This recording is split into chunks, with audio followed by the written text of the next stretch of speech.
All right, my friends. So Paul writes in. He has an actually pretty interesting question. He's going to quit his crappy old job by the year end, and he's going to get some bonus money for when he leaves. And his question is, should he take the bonus money in 2019 or defer it until 2020? A good question. Good question. And I was actually able to chat on this because I think in some ways this is going to be counterintuitive, the answer that I would tell him to do. All right, so the bonus money can be taxable next year. Now, the financial planner in me would say, wait till next year to pay the taxes if you can. So take it in 2020 as opposed to taking it in 2019. And on top of that, wow, beautiful hawk just flying around. Man, I tell you, nature is gorgeous.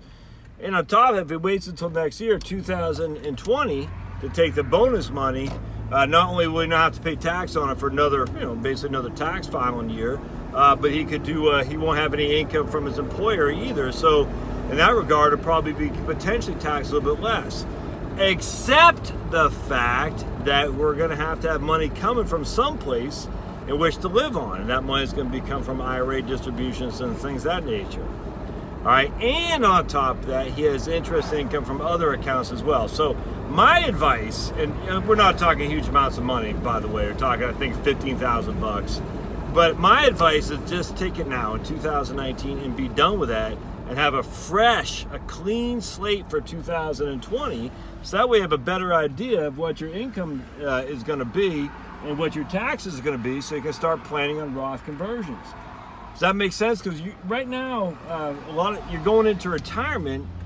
You're blinded. You're blindfolded. You don't know what your income is going to be. You don't know what your income needs are even going to be necessarily.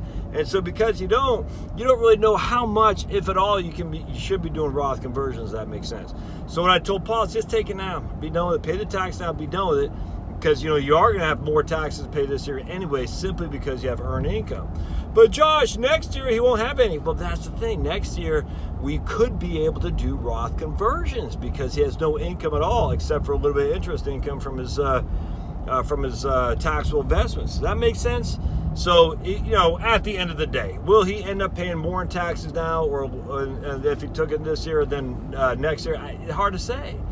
But the more you pay now, the less you have to pay in the future. And the less you have to pay in the future is incredibly important if your tax rates are going up in the future, which they will, because you'll start getting Social Security, because you'll start having required minimum distributions, because you and your spouse will be a widow, all those things. So just pay, and on top of that, never mind the Trump tax bill going away, and who knows what else. So pay the taxes now is what I always say. I would say in this case specifically.